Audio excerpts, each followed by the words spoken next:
Okay. So we had a process for articulating our goals, and what it sounded like was, again, our home will be, we have this goal because why it's important to us, and therefore we will. And we know from all the experts in change and positive growth is that this is the formula that works. A goal, why it's important, what am I doing about it? If it has just the first two, it's a dream. When you have the third part, we actually articulate what you're going to do. So, that's the final component. And here's how we laid it out last week. And we're going to go right in a moment, to the four, the four components, because the four parenting styles, because it really ties directly to understanding why we're doing what we're doing. So our home will be, again, follow the cursor, please, here, right? This is, again, using this template, our home will be a place where our tweens and teens can talk to us about anything. Why? Because it'll make a relationship more meaningful. It'll help the personal safety, meaning if they're getting into trouble, they're far more likely to tell us. And it's really the only way that we can guide and mentor them through their mistakes. Okay, so that's the second part. That's the because. Therefore, we're going to overcome those barriers that make kids reluctant to talk to their parents. And we listed quite a few last week, right? The barriers are they're embarrassed. They think we don't get it. We're not going to respect the confidentiality. They might get punished. And each and every one of these things is a barrier by itself. In the aggregate, it makes it unlikely that children speak to us unless this is something that we really think and talk about. So we're going to go through Rav Wolbe's theory on Zriya Ubinyan. We're going to be talking about some case studies about different models of parenting. But I think the first part to understanding what this is a discussion about the parenting styles. Sarah, please take it away. Okay, so there are 4 different styles of parenting.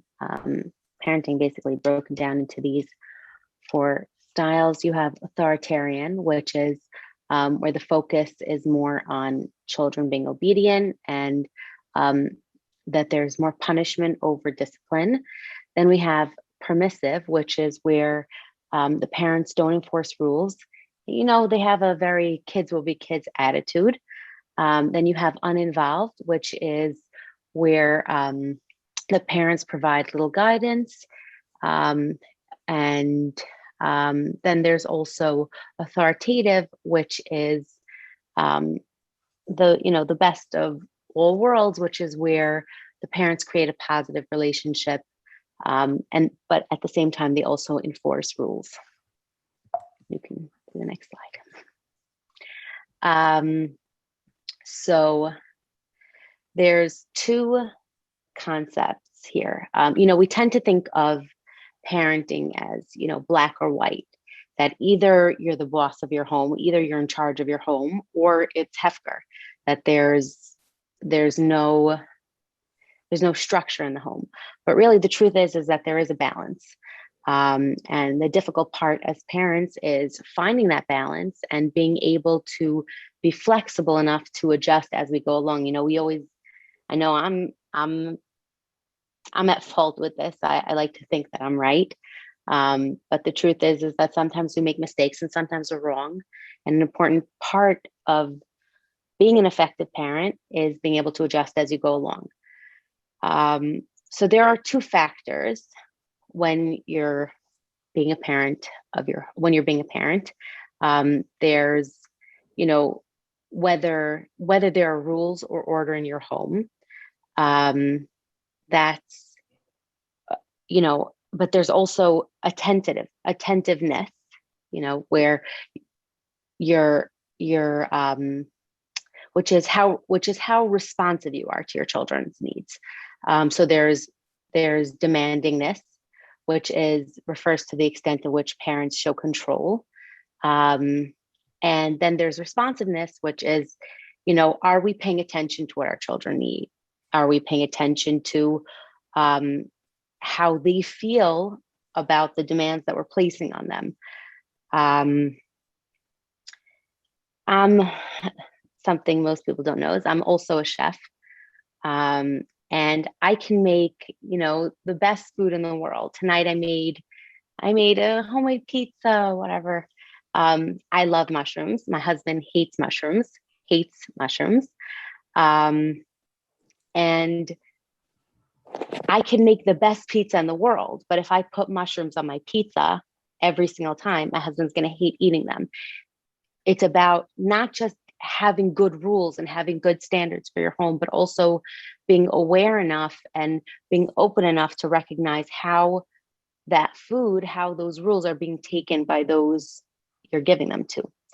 Um, so there are really two steps. It's one, being aware and noticing, right? You have to recognize and notice that people are having problems with your rules, or that they're struggling with them, or that they're not taking them well. And then two is really making the adjustments needed. So again, if I make this pizza with mushrooms every single time, eventually my husband's just going to stop asking for pizza. Even if it's the best pizza in the world, he's going to stop asking. So the same thing with your children. You could recognize, it could be, I just don't care. I like mushrooms. I'm going to keep putting mushrooms on my pizza. But then I'm only harming myself, because at the end of the day, I want my husband to want what I give him. You want your children to want to come to you. Now, you could recognize that they don't like it. And if you don't adjust, again, at the end of the day, you're going to have the same result. They're not going to come to you for guidance.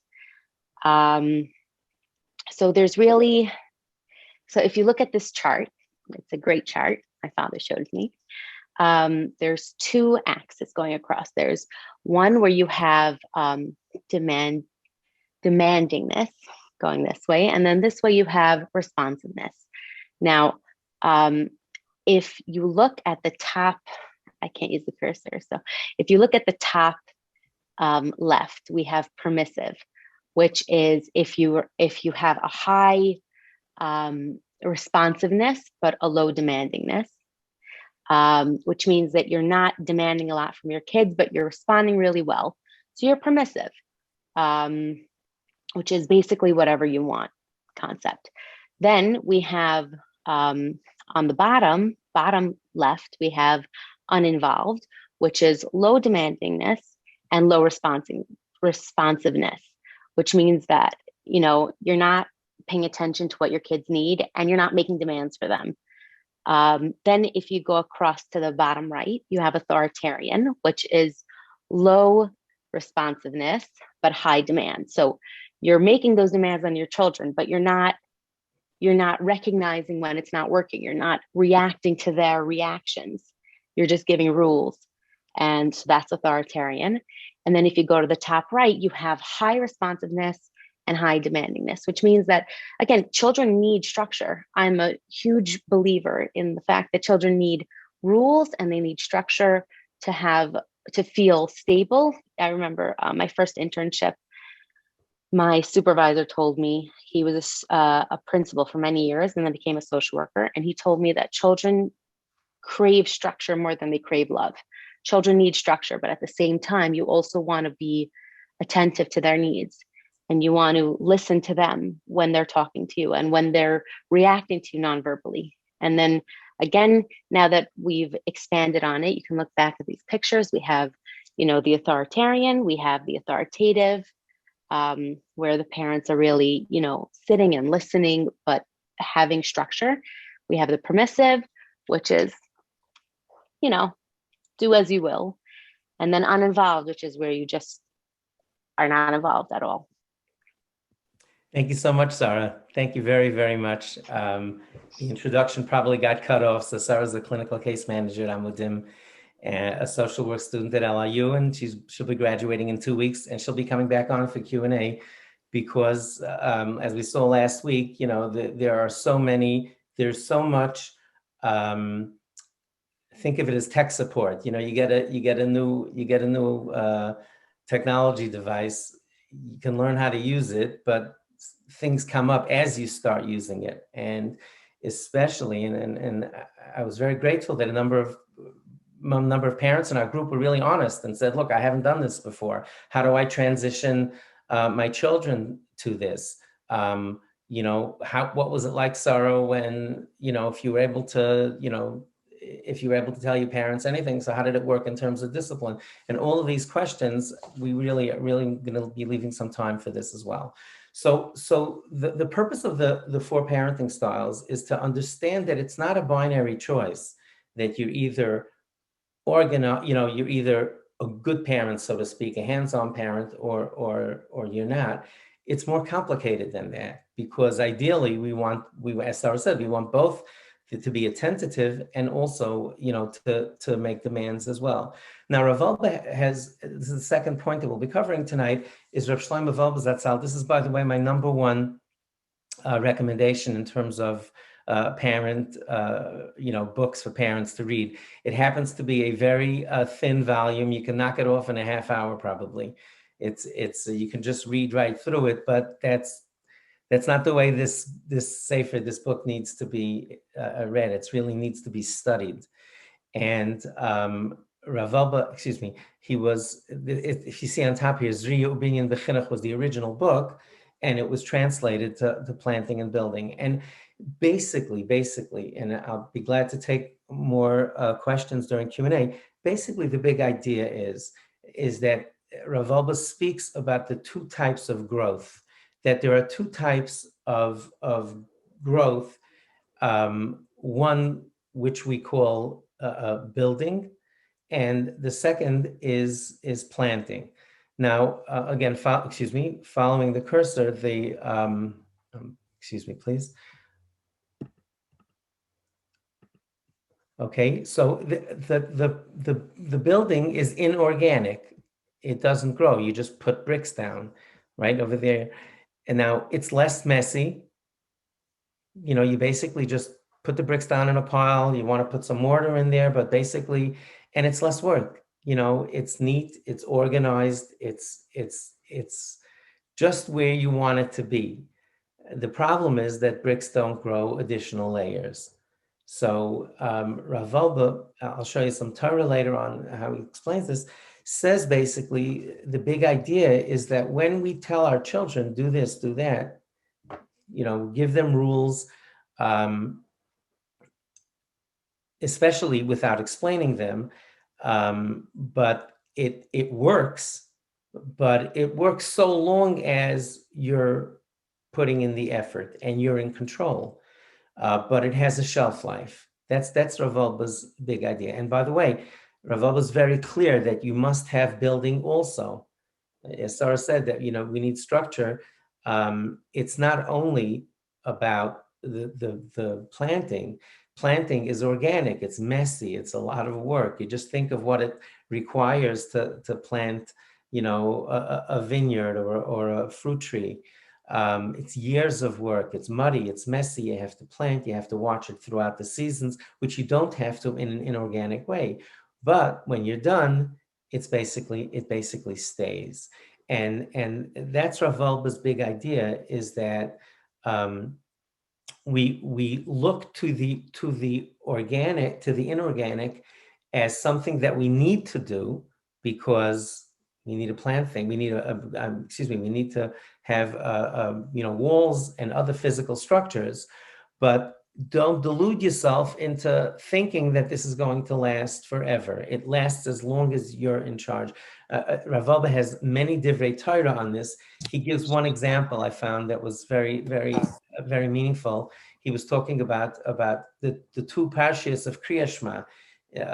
Many of them, V'shnamtal v'nacha v'dibarta bam, and then the second time it says lidaber bam, lidaber. So Rav Wolbe says that v'dibarta is when we're speaking, when we're doing all the talking, but what happens when you stop talking, right? So Rav Wolbe says that lidaber is when they speak, when we've handed it off to them, and we're able to see it going, going to them. Again, to be clear, we definitely need the building, but the planting is so much more difficult. So if parents are authoritarian and just make rules, that's a building thing. It works. It'll work for the short term, but it has a shelf life, and it certainly is not that effective. If I may share just a short thought of mine. I thought about it at a bar mitzvah a very long time ago. One of the characteristics of a bar mitzvah is the bar mitzvah boy gets up and gets an aliyah or maftir, and the father standing by the Torah, and when the young man finishes the bracha, the blessing over the Torah, the father says these words: Baruch, blessed, Sheptarani. You see the word pater, that freed me. I'm now pater. Me anshay, onesh is a punishment. Lazeh is this person. So Baruch Sheptarani me anshay shalazeh. This is what the father says. Baruch, thank you Hashem. Look at this. I thank Hashem that I'm relieved from the burden of this kid's sins. Now, what's the backstory? That our Chazal, our sages tell us that until a child is bar bas mitzvah, for a boy or girl, it's the parent's responsibility. The child isn't an adult yet. So the parents, so to speak, are proxies. They're in charge of the children. So if the child sins, however we understand this, it's sort of, attributed or goes on the tab of the father. So now the father gets up and he says, Baruch Sheptarani, now I'm off the hook. It's his problem. And I was sitting at it's a pretty strange thing to say, especially in public, right? You're just announcing, now if the kid's got problems, tough luck on him. So I looked at some to try to find some thoughts, and I saw a beautiful thought. And it relates directly to what Rav Elba was saying, that what we're saying is that the father says, look, when my son was a young man, I had to do the punishments. What Rav Elba would say is the building. I had to be in a disciplinary mode. We did it nicely, but I wasn't able to have, the child is too young. I wasn't able to have these types of meaning, what we call mentorship, what I'm going to talk about later, the difference between mentorship and being a mentor or a supervisor. So he says, the father says, Baruch Sheptarani, I thank Hashem that I'm freed, may anshay shelazeh, from these childish punishments that I was giving until now. Now the child is bar mitzvah. Now we could have an incredibly meaningful relationship. And now we're able to talk to each other in a way that I wasn't able to when he was a child. And that's how I understand, I think it's a beautiful interpretation and understanding of our various roles. And this is it. We have a choice.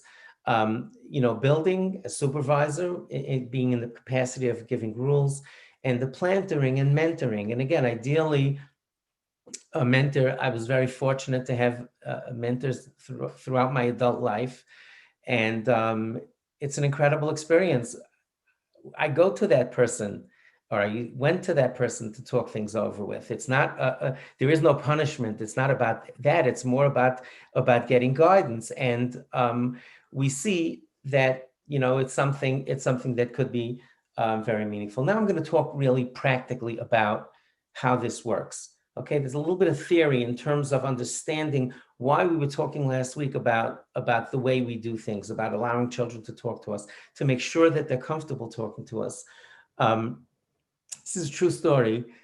I got a call to our home years ago.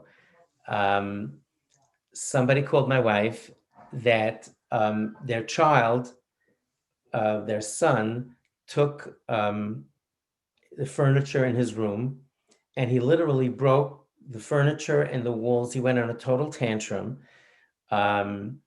He smashed through the sheetrock, was breaking things. Their parents were debating whether they should call the police. They were just, they were obviously terrified and, beside themselves. So they called me when I came home.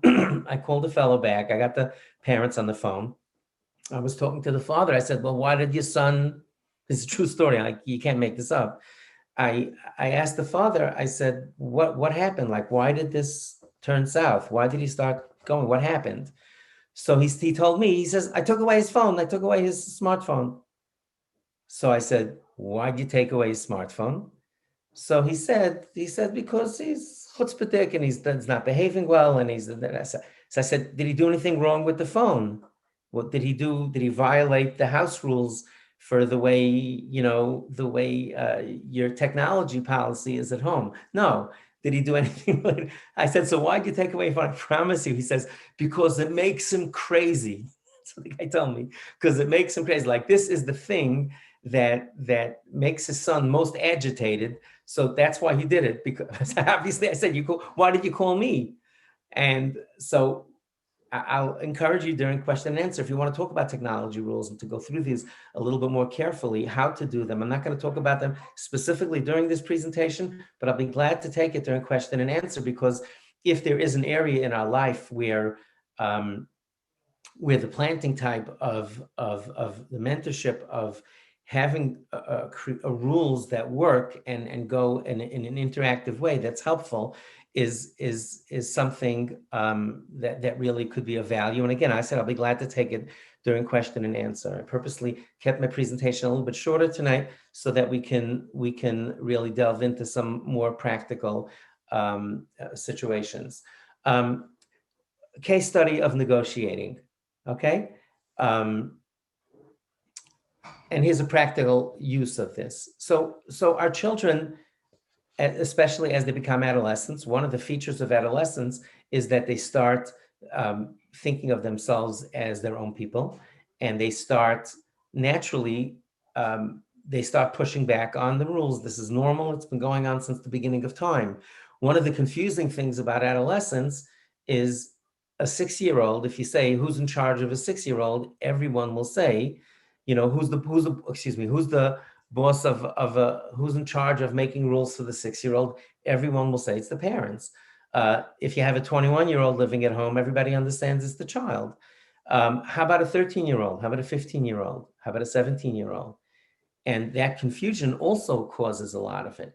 So one of the things that we try to do in our home, and I tried to do as a principal of a yeshiva, was to assume that when children come over and want to challenge the rules that we set for them, we assume that they know how to dissent. We make an assumption. I propose that it's an incorrect assumption, that children know how to dissent in a respectful way. So typically we'll tell them that it wasn't their cheretzdik, you didn't speak in their cheretzdik way. Have we taught them how to do it?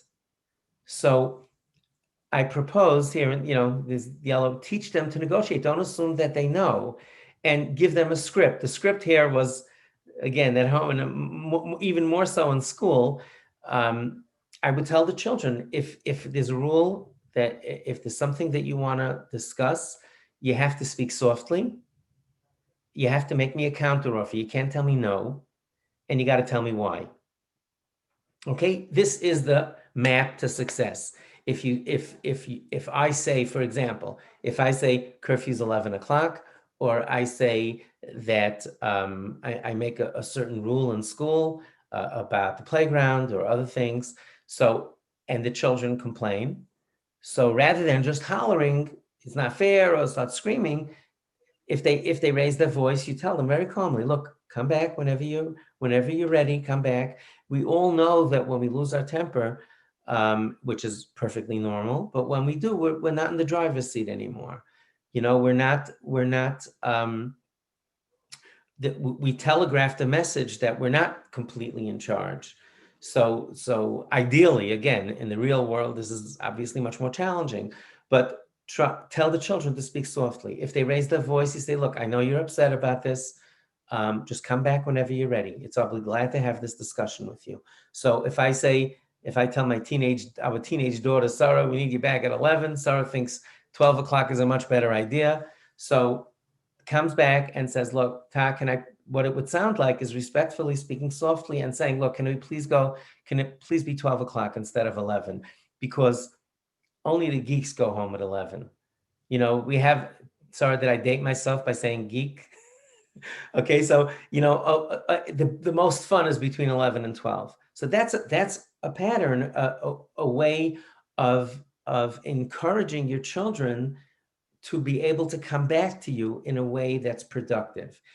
And here, what Sarah was speaking about, the different parenting styles, that here's when the rubber meets the road, because when something like this comes, authoritarian typically will just turn around and say, I said 11 o'clock, and talks about being the boss. Um, I said 11 o'clock. No, it's 11, 12 o'clock. I said 11 o'clock. Now, authoritative knows that only the boss negotiates. And to have the self-confidence to understand that when a child is negotiating with you, that what they're really saying is, I know I have to listen to you. I don't like your rule. Please change it. So um, when they're coming to you, even if their tone of voice is something you don't like, they're acknowledging that you're the boss. And, I'm not a therapist, and I never do therapy. I always refer to therapy. Sometimes, I'd like to try to help parents if therapy is not needed. Typically, if a parent will come and say that we had this big argument with my child, and so we'll try to strategize a little bit. But honestly, when a parent tells me, I told my son or daughter, I need you home by 11, and they just walked out of the house, I usually send them for professional help at that time. Not that there's anything wrong with them, but I tell them, you're not the boss now. So the difference between those four parenting styles, uninvolved and permissive, we know where that leads. But the real the tug for us, most of us, is between authoritarian and authoritative. So when this comes up, as I said, authoritarian gets very involved with talking about the rules and how important they are, while authoritative has the self-confidence to be able to discuss it. Sometimes you say yes, sometimes you say no, sometimes they'll do something in the middle. But when that dialogue comes about, that's an incredibly helpful thing. And that dialogue, in fact, I think Sarah did this a few times during question and answer when this came up. A few parents were saying, one or two parents, I remember, we're talking about, well, I'm not sure what to say. And the dialogue is the important part. If I say 11 o'clock and you say 12 o'clock and we sit down and talk about it, there are few things that will encourage children to come back and talk to you and have an open relationship with you than you being willing to sit down and have a discussion. This is a case study, and this was my own idea. Over the years, I had some good ideas and some not such good ones. You can decide how this worked. School principals, when I'll tell you a little secret, bar mitzvahs are really a tough thing for school principals, because your students, you have 7th graders or 8th graders with very little to no supervision. And the whole community is judging your school by how your kids behave when nobody's around, when they're out there by themselves. Usually it's the first time that they're in that capacity. And we all struggle with it, of course. And I was thinking, a year before the first bar mitzvah in Yeshiva Dachanom, where I was the dean for over 20 years, when that first bar mitzvah came along, I was thinking about how to handle this in a creative way. And what I actually did with the kids, rather than just give them a list of rules and tell them what they should or shouldn't do, and here's my message to all of you parents, I imagine that, let's say, technology, which, as I said, is probably one of the biggest challenges and issues that parents go back and forth with kids about. I really encourage parents to think about using this model for technology rules or other rules about the house, the rules of the use of your car or going out at night. And what I told the children, I wrote this letter on top here, Talmud, whatever, just nice things to say about becoming bar mitzvah. I blew this up a little bit, so I focused on this, so that you could see what our guidelines were. And the process, I think, is much more instructive than the words there. What I actually did was I went into the 7th grade class, and I said, guys, Yitzi's bar mitzvah is in 5 weeks. Let's start talking about what it's going to look like when you go to the bar mitzvah. And I asked the kids if they ever signed a contract. This is how I used to do this every single year, a few weeks before the first bar mitzvah. And I would ask the kids, did you ever sign a contract? So obviously every single one of them would say no. So I said, what's a contract? Contract is you do something for me, I do something for you, we put it in writing and we both sign. That's a contract. So I said, let's say if you come to work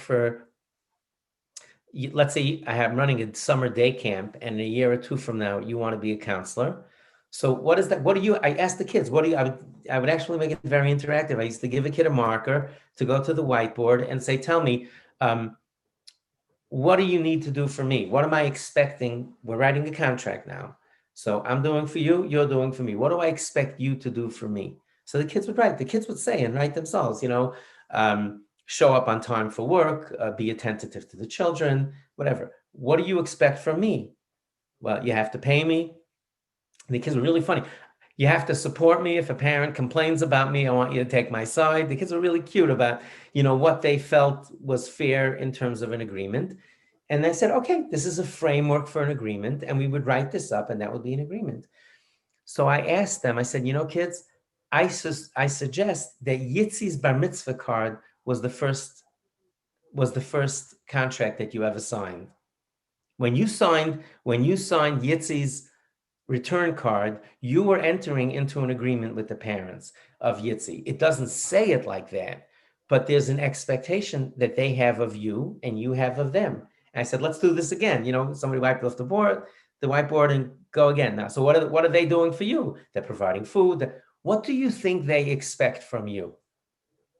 What do you think they expect from you? And the kids would look at this. They would really go through this. Well, dress nice, wish mazel tov to the parents. Now, the kids didn't come up with this every year. Believe me, I had that contract written up from previous years. I knew what I was headed for, but I wanted it to be an organic process. Sit respectfully during when the bar mitzvah boy is speaking and other speakers, even if it's Yiddish. If it's a Rav, if it's somebody distinguished, you should stand up, dance with the bar mitzvah properly, stay in shul for davening and laning. During a kiddush, I'll take my food in a respectful manner and allowing the adults take before me. And if there aren't enough seats, we'll give the adults to it. Now, I would be totally clueless and oblivious if I told you that Dar Chinam kids were fabulously behaved at every bar mitzvah. But I can tell you, I think they were pretty decently behaved. But one thing I observed over 10, 12 years of doing bar mitzvahs, I never got a compliment from something that wasn't on this chart. If parents would come to me and say, Rabbi Horowitz, I really was very proud of the way the boys were behaving, I'd say, what did you notice? It was always something on this chart. It was always something on this chart. So they would say, I saw the kids came over to the table and they said, where's Yitzi's grandparents? I want to say Mazel Tov.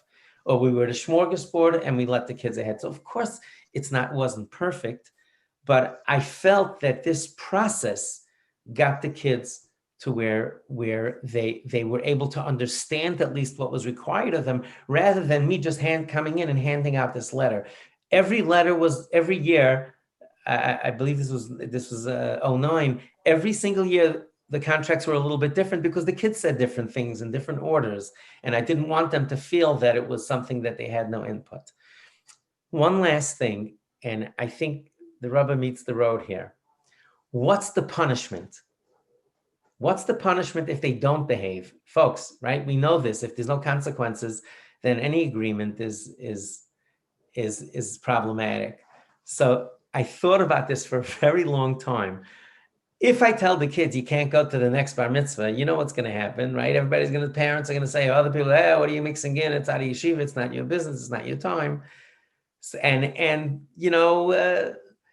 It wouldn't be congruent to the children.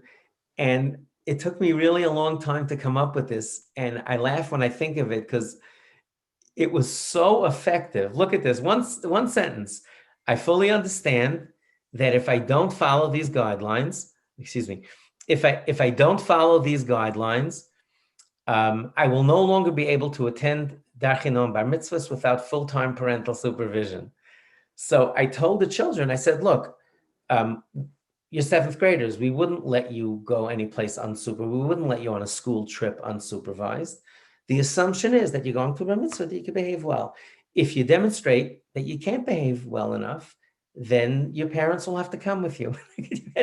How could you can't complain? It's logical. And could you imagine what a kid would feel like, mortified, sitting there with his father next to him at a bar mitzvah?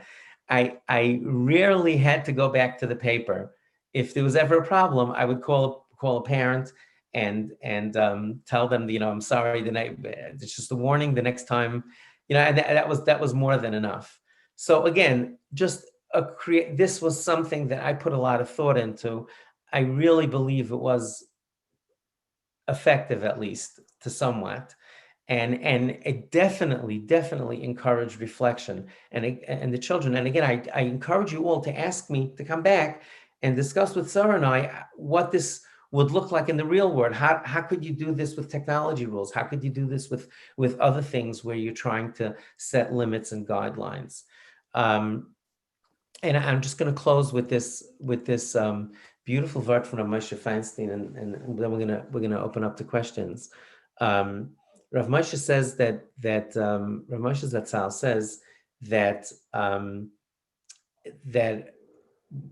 he says a thought on the fact that the water in the Midbar, the Bnei Yisrael, the Jews in the desert, were given water through Moshe Rabbeinu, and the man came directly from Hashem. So Rav Moshe says, Rashi says that it says Yukachna ma'at mayim. This is Avraham Avinu speaking to the guest. Let water be brought. Wash your feet and rest under the tree. That's the pasuk about the water. By the bread, Avraham Avinu says, first person, ve'ekcha pas lachem, I will take bread. I will take myself. So Rashi says, since Avram took bread himself, Hashem gave the man to the Bnei Israel, the bread directly from him without an intermediary, and the water was given through somebody else, so Hashem gave the water. So Rav Moshe asks, so it says by the meat, actually, that Vayitin el hanar lasais osei, that Avram Avinu gave the meat to Yishmael to prepare it, to prepare the meat. Kidei lechancha b'mitzvahs, in order to be mechanachim. So Rav Moshe says, if that was chinuch, why were they punished? Why was it on a lesser madrega? Rav Moshe says that there's two types of chinuch, and exactly along the lines of Rav Alba, exactly along the lines of mentoring and supervising. So Rav Moshe says telling children is very important, but it's a building exercise. Rav Moshe doesn't use those words. It's a lower level. And watching Avram Avinu do it himself, watching an elderly father do it, that was the highest level of chinuch. And because of that, it went to that level because they got the bread was better chinuch, so to speak, than the water. So, of course, we do what we have to. We say the right things, but again, ultimately, it's really it's what we do and modeling on our part that's so important. But again, the things that we do tell them and that we do work with them on, I do believe that there's a lot of movement in ways that can be helpful. I'll be delighted to take any questions. Bela, can you jump into the control room, please? Thank you so much. If anybody has a question, thank you, Bela. Thank you again for your help, and thank you, Sarah. If anybody has a question, you can wave your hands or wave a digital hand, and let's go. You can see everyone, right? I'm sorry? If you want to raise your hand, they should, on the bottom of the screen, it says reactions, and you can raise your hand that way. Now, there's also a chat. I'm going to pull it up. Okay. Anybody else, folks? Anybody have any questions? I have one thing about hit technology. Any questions, please? Yonina. Bailey, you got that? Yes, Yonina, you can unmute yourself. Thank you so much, Bailey. Again, really appreciate it. Mamish. Yes. Okay, thank you. So thank you, Rabbi Horowitz. So the first thing, I had not heard Rabbi Horowitz say this story before about the contract. And it's really fascinating to me because I teach, and I actually teach also, I teach in the typical, like from high school, but I also teach in a very secular modern school, and I teach in Jewish studies. And there's a lot of things that I've seen that, to me, in a certain sense, are chinuch more than what we see in other schools because of what you said, like this ability to work with kids. And I would love, first of all, for Rabbi Horowitz to think about giving a session to teachers on some of these methodologies about how to work with kids instead of just kind of telling kids and trying to control kids. And I think it just, so I'm putting out that request because I feel like there's a lot of need for it. And I think it would be very, very important. So that's my first. Yeah, thank you. I actually do that. I do workshops with Rabbeim. So I haven't heard it yet. So which means you haven't done it on Zoom yet. So I mean, at least No, not recently. I have not done that on Zoom. We're asking for it, please, Rabbi. So thank you. I'll give it. That would be amazing. Thank you. I'm glad you like this idea. It was. It took me a long time to, to process it and think of a way that would be helpful. Go ahead, please. And it's a huge shift in terms of thinking, and just because I think that like the spare the child and the difference between chinuch and control, like it's learning to see things in a very different light and learning to understand what chinuch really is. So that was just one point that I really, really appreciate. And if I may, Yanina, I got the idea. I actually, my philosophy, as I said, on technology is the same. We have a question from a parent that had to go, so I'll talk about that in more detail in a moment. But I got the idea. I read around the time of that bar mitzvah technology in the yeshiva, I read a study that workplace rules are 6 to 7 times more likely to be followed if there's input from the workers, which is logical, So if somebody has, let's say, the head of a school or the head of a business feels that, they want to work out a schedule for picking up the phones, right? They says, listen, I want this to be, I don't want the phones to go on recording, on a recording. I want them to talk to real people. So the boss could stay at night and make a whole chart of who picks the phone up in the morning and the afternoons and hands it to the people and feels very good about himself or herself. But the research shows that if he or she sits down with the staff and says, look, let's try to improve this. Any ideas? Can you come up with a schedule, show it back, bring it back to me, and we'll see. It's logical. The 6 to 7 times more likely to follow. That's where I got that idea from. I used to make playground rules together with the children in yeshiva, and who knows the playground better than them, So we would make rules. What would happen? I mean, the simplest example.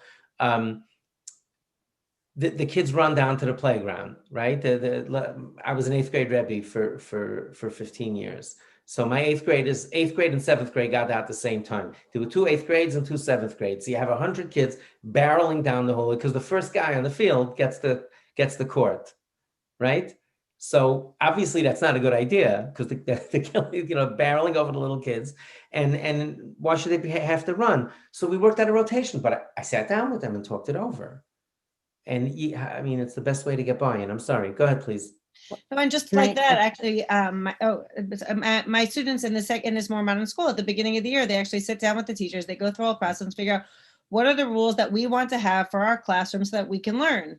And then I, as a teacher, I'm holding them to their expectations as opposed to mine. It's just not that they're perfect. They're not, but they're still middle schoolers. But it's a different conversation because I'm holding them. These are what you agreed to. So now, we can have a conversation about why you're not living up to your expectations and how can I support you in that, as opposed to you should follow my rules. It's just a totally different energy. So yeah, so this to be discussed a different time. Sorry, did you want to add something? Yeah, I just wanted to add, you mentioned how this is such a different concept than, spare the rod, spoil the child. And the classic way of learning that concept, it is, but it's interesting. I actually learned last year, I don't even remember what rabbi it was, but he gave a different explanation of spare the rod. That rod isn't necessarily physically hitting or being an authoritarian parent, rather that the rod can also just be having structure, that you hold your children accountable, that you hold them responsible. So really, this isn't contrary to spare the rod, spoil the child. It's just a better expanded version of it, where you create boundaries, you create these boundaries with the children. Not that there are no boundaries, you know, that the responsibility that they're taking, that the rod isn't physical, and that they have a hand in creating what those punishments are, and making sure that they're, you know, involved. And, you know, like you said, the more that they have a hand in it, the more likely they are to keep it. They actually go very much hand in hand. It's just a different way of thinking about it. I actually have a Torah thought on that, Sarah, if I may.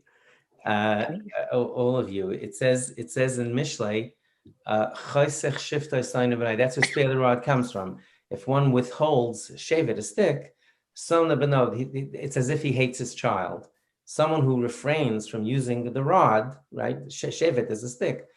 It's as if they hate their child because they're spoiling them. But it doesn't say, it says va'ohavo, and somebody who loves his child, it says gives them musar. Doesn't say hits them.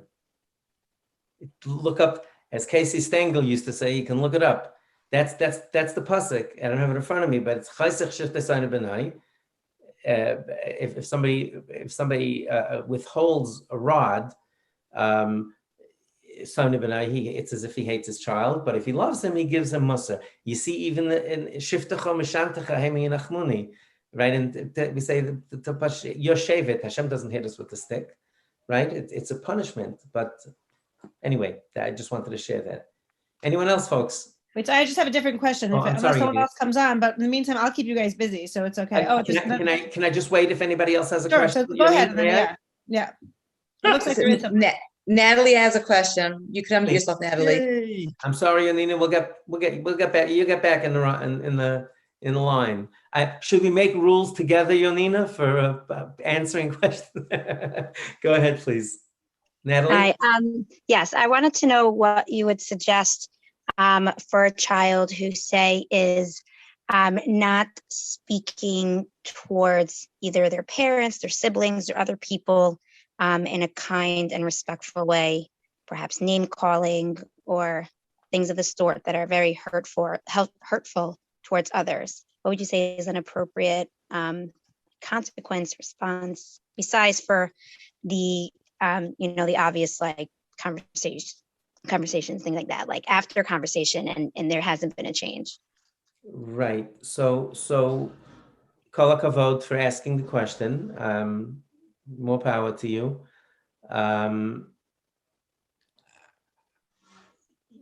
Putting them in the reflective mode is always the best to go. Obviously, I know you didn't say that. I know you wouldn't do it, but I'm saying, just think about it. Calling them names probably wouldn't work very well. Like chutzpahdik or whatever that is, right? Because that's what they're doing to everybody else. I just trying to get a level of reflection, and just keep at it. Continue to talk to them. It doesn't, it doesn't mean that they're going to change their behavior right away. Just getting them to think a certain way is also helpful. We have habits that we're trying to get out of ourselves, and progress isn't always measured by if we do, if we change our behavior. Thinking about it is a step forward. Natalie, something came to mind.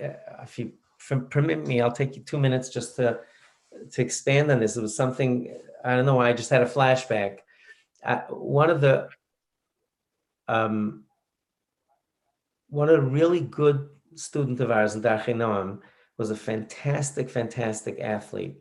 And, you really get to see people on the ball field in a way that you can't check you see him very in a different light. And he was so sharing and so gracious and so kind on the court. And he would trash talk he would say hurtful things to other kids. And I couldn't figure it out. you asked Natalie what to do. I spoke to him about it. He brought him to the office. I spoke to his parents, and his parents are lovely people, and he's really a great kid. And he would just say really hurtful things. And again, he was so charitable in an area where you really get to see, he was basketball. He had better shot than anyone else. He was constantly passing to his friends. And that's a hard thing to do if you're a good ball player, especially if those other guys weren't well. And I was thinking about it, and it just hit me. And I'll never forget it. I sat down with him. I don't know what made me think of it. I asked him, I said, without saying Yankee, I said, Yankee, what happens if somebody would just call you a name? What would you say? He says, I don't care. Say whatever you want. Who cares? So I said, it wouldn't bother you if I got up and yelled at you, if your classmates yelled. He said, who cares? Say what you want. But just make sure I get out for recess on time. Don't take away my recess. You can call me anything you want. And it hit me. It didn't bother him. So he couldn't, it didn't bother him. So he didn't think it was something wrong. And I spoke to him. So I was thinking, so I didn't want to answer on the spot. So a day or two later, I went to the room with the water bottle, and I took a drink from it in his class. I didn't isolate him, but this is what I said. I walked in with the water bottle. I took a drink. I said, honestly, how many of you, if we went out to the court, how many of you would ask me to take a drink from the bottle that I just drank from? So a few hands went up. I said, how many of you, his three choices. One is I would never take a drink, not in a million years. This was pre-COVID, of course, right? I would never drink from anybody else's mouth if I was starving and dehydrated. And the other extreme is who cares? And in between, if I was really passing out, I would. So listen. So I said, if you're okay with drinking from someone else's mouth, does that mean you can go and drink from anyone's also? That's what I asked the kids. I said, being a Balmidos doesn't mean not doing things that are hurtful to you. If you don't care if somebody drinks from your water, that doesn't mean that everybody else has to feel the way you do. And the kid came over to me. I didn't say anything to this kid. He said, Rebbe, I knew you were talking about me, and I know you were talking about the names. Thank you for saying it nicely. This kid was in 7th grade. So he got what I was trying to say, Natalie. It took a lot of creativity, and I knocked myself out for a year or two I tried everything in the book. And so I just encourage you to think a little bit out of the box, perhaps, but just keep at it. Some people have low impulse control. Sarah, you want to share anything? I do actually. How did you know? You know this so well. Mine is less. My father's is very, very nice. I mean, mine is not nice, but his approach was a great approach, and this is actually his approach as well. It's just a different take on it. I remember growing up in my house. Okay, I happen to have been much younger than everybody else, so I didn't grow up at this point, but my siblings would tell me all the time, and I experienced it a few times. My parents never just gave punishments. So the only experience that I have is of feeling it myself. I never got punished. I received consequences. Now, my father's move here is so smart because it engages a person's emotions and it makes him want to do better. But that doesn't always work. We know that doesn't always work. And listen, I hope that does work. But if it doesn't, I would encourage you, when we used to play in the living room, if one of us was misbehaving and treating another poorly, or if I started, let's say, hitting my siblings who were older than me, so I, didn't really hurt them. But the problem was that, if I'm misbehaving, instead of yelling at me and saying, Sarah, go to your room right now, you're punished, my parents would come over and talk to me very calmly. And they would say, Sarah, this is a shared area. The living room is for all your siblings to play. And if you're not ready and you're not in a mature enough place right now to be able to be down here and play with everybody else, that's fine. But go to your room, play by yourself until you're in a place that you're ready to play with others. And until you're in a place that you're ready to be in the shared space. This is shared. If you need time by yourself because you're not in a sharing mood, that's fine. That's what your room is for. And immediately it would take me out of my selfish, self-absorbed mode and make me think. My parents were so good at making us think. They still are, but we're just older, but they're so good at making you think. And it was such an incredible move on their part, because what was I supposed to fight with? Kids, I mentioned last time, I'm very contrary. And had he come over and said, go to your room, I would have stomped my way up. I would have gone. I was respectful enough. I would have gone, but I would have been mad, and I wouldn't have learned anything. The fact that he engaged that part of me that made me think, I want to be downstairs. They encouraged me to become mature, to think maturely. I want to be downstairs. I want my siblings to want me around. How do I do that?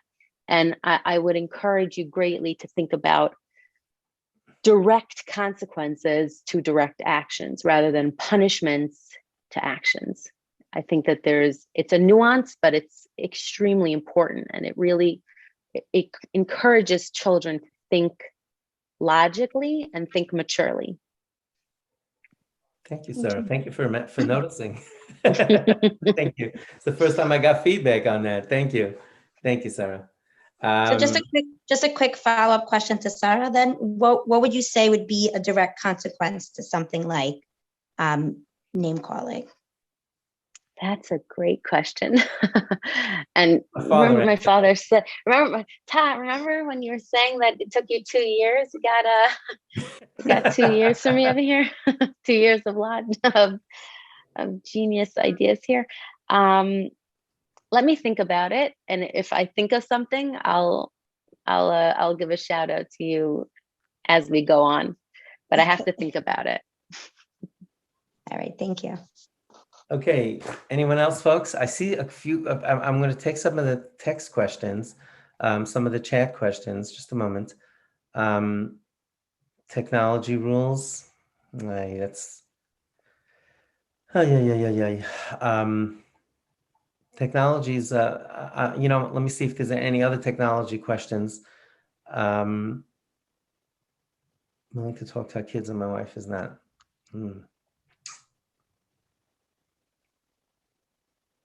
Okay. Anybody else? Anybody else have any live questions? And I'll go over to the. Anybody else, folks? If not, Yonina, you're next. Hi, can you hear us? What? Naomi, you have a question? Please go right ahead. When we were talking about the different styles and trying to negotiate, so to speak, come home at 11, no, I want to stay out later, that kind of thing. In certain situations, those types of topics are a lot easier to negotiate on. There isn't that much potentially riding on something. So when it comes to a much more important topic that is non-negotiable, how do you navigate between the different styles to be able to keep the values that you're trying to instill front and center when the child is thinking, but it's all about my happiness, and what you're telling me is not what's going to make me happy, or what you're telling me to stop doing is what makes me happy. The stakes. For example, don't pick the example that your child is. Take another one, but are you saying like something that's a fundamental belief, let's say in Yiddishkeit, or is that what we're talking about? Go ahead. Sorry? That's a fine example. Sure. And the child is mid-teens, late teens? A little bit younger. A little bit younger. So,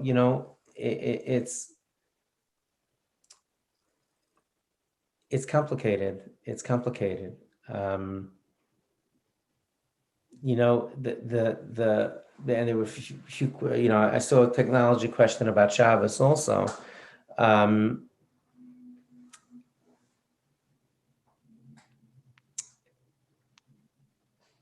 let's take a dial down version of that question, Naomi. Let's say a child that doesn't want to daven, right? I imagine what you were referring to was probably more intense than that, but let's just take a child doesn't want to daven. So Rabbi Yaakov Kamenetsky's Zatzal used to say that tefillah, if he's really, and Rabbi Shmuel ben Aposek, Shmuel Shlita has been a posek for 23 years. He said that tefillah is avodah shebelev. It's a service of the heart. And he says, "Mekenish zwingen the hearts." You can't force a heart to do anything. That was his line.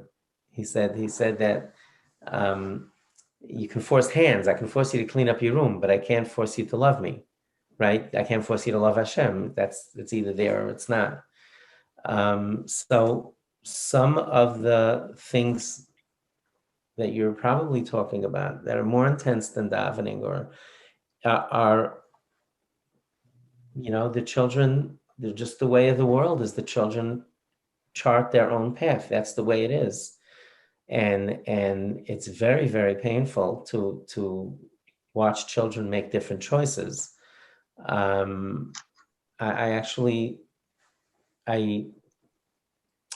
gave a workshop during COVID, during the summer. It was called, Raising a Child That Breaks Your Heart. That was the topic. That was the title, about children that do things that are very deeply painful to us, that seem to, that cut at the core of who we are. But in all likelihood, it sounds like, in fact, what you said, Naomi, is that the child says, this doesn't make me happy. It's not an act of rebellion, right? Not saying you do it and I don't like you, so I'm not doing what you're doing. They're saying it doesn't work for me right now, right? So it's complicated. It's not simple. It's very difficult not to take it personally, although it's not typically, unless it's done to tick you off. It's not a personal. It's not something that gets. They're not doing it to get at you. They're just doing it to be themselves, to be that they make choices, and it's complicated.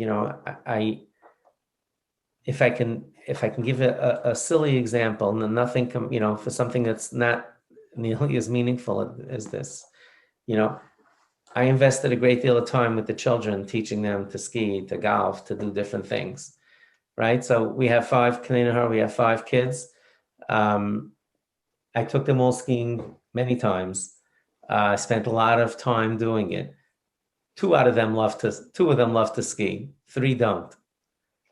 Now, I know, Naomi, it's not a good comparison, of course, but imagine if I took it personally and I said, don't you know, how many days of work I gave up to do this? And, once I sprained my foot and I taped myself up like a mummy so I could be able to take you skiing, and you don't like it. You carried me down the mountain. That was my bad. Sarah, all right, go ahead. Tell him, Sarah. Go ahead. Come on, Sarah. Okay. Am I blushing, everyone? Put your thumbs up. There was a mountain that had multiple stops to get off at, and we missed the right stop, and we went to I think it was a double black diamond stop. It was a blue, whatever. It was a something, and my father carried me down the mountain. I went on the wrong chairlift. I was going myself. Who's the applause there? Thank you. I went on the wrong. There were 3 chairlifts next to each other, and I went 3-4 times without the kids. And Sarah was the youngest then. How old are you, Sheffield? 6, 8, something like that, right? I was young. We took my skis off. I'll never forget. We took my skis off. You put it on your shoulder. He's the best. He didn't tell me to, suck it up, just go slowly. He took my skis off, put them on his shoulders. And on one shoulder, both of my skis, and had me put my feet on his skis. He's an excellent skier. He had me put my feet on his skis, stand in front of him with my feet on his skis.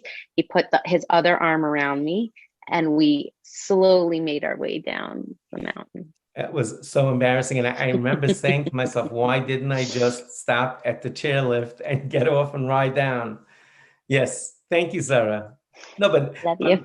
look at this. Like, you see, we had a nice time. Sarah doesn't ski, right?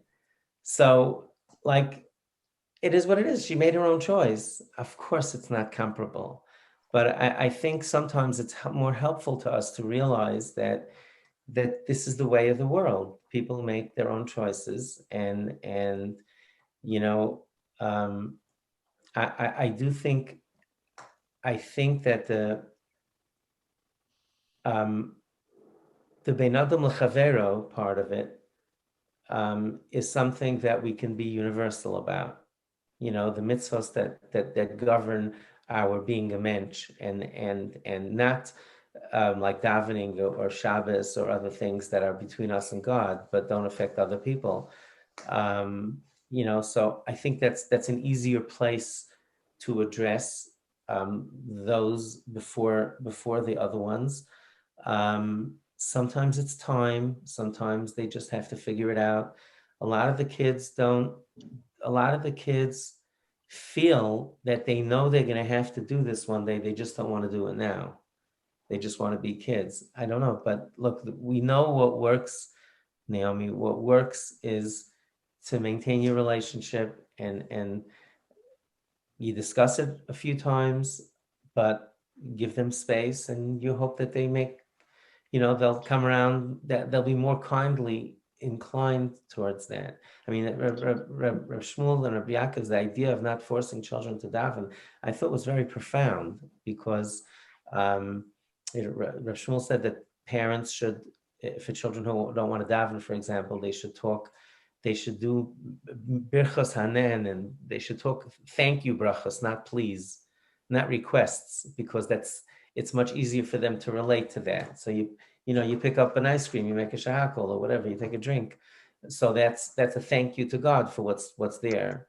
That was his practical advice. But I really don't have any simple answer, Naomi, other than to say that what works best is when we try not to take it personally, and we either give them the space to discuss it with us, and that's also helpful to them if they can have this conversation with us. If I can add something, can I add Sure, something? go ahead, Sarah, please.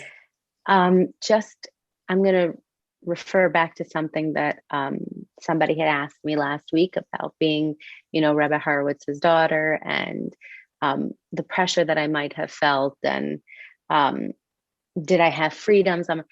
I will say that it's so funny that my father mentioned that, because that's exactly what I was thinking. Now, again, I'm going to repeat my father and say that obviously there is no simple answer, and it's not an easy, yes or no, this is what you do, this is what you don't do. But I can tell you that myself and every single one of my siblings are contrarians.